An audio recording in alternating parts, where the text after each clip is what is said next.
First thing we're going to do here is draw a simple right-angled triangle, which you can use even if you know that theta is greater than 90 degrees. It just means we might have to adjust the signs.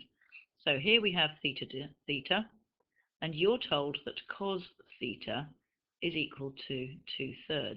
And we know that the cosine of an acute angle is the adjacent divided by the hypotenuse. So I'm going to put that into the diagram here. In this case, the adjacent will be 2 units, and the hypotenuse will be 3. So if I now want to find sine theta, and that's what I'm going to do here, I'm going to find sine theta and then use the fact that tan theta is equal to sine theta divided by cos theta. Okay, so let's carry on then. By Pythagoras, this length is going to have to be the square root of 3 squared minus 2 squared. So if we work out the square root of that, square root of 9 minus 4, that comes out as the square root of 5, which means that sine theta is going to be the opposite divided by the hypotenuse, and that's going to be either root 5 over 3, or it might be negative. Let's think about whether sine theta is going to be positive or negative. Now, we're told that theta is bigger than 90 and less than 360 degrees.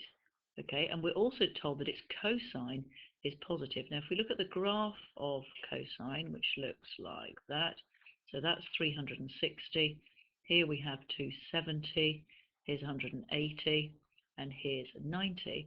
Now, the only places where cosines are positive is between 0 and 90, which we're told is not the case, and between 270 and 360 degrees.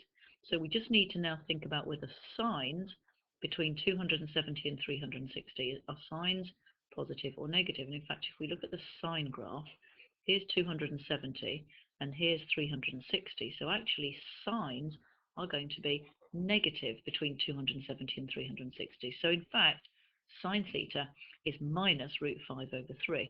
Now, another way of doing that would be, if you're familiar with this, to use the cast diagram, which goes like this: ASTC, that's 0 degrees, this is 90, this is 180, this is 270, so going anti-clockwise. All of the ratios are positive in this section. Sines are positive here, tangents, that's t, positive here, cosines are positive here. Now again, cosine is 2/3, which means that we are talking about an angle in this quadrant. Cosines are only positive here and here, but theta is bigger than 90, so cosine must be in this quadrant here. So that's between 270 and 360, where sines are going to be negative. So again, sine theta is minus root 5 over 3. We only then now have to find what tan theta is. Tan theta is going to be, as we've said over here, sine theta, well, that's going to be minus root 5 over 3, and that's divided by cos theta, which is 2/3. Now, the easiest way to do that is think of it as minus root 5 over 3 divided by 2/3, which is the same as minus root 5 over 3 times 3 over 2.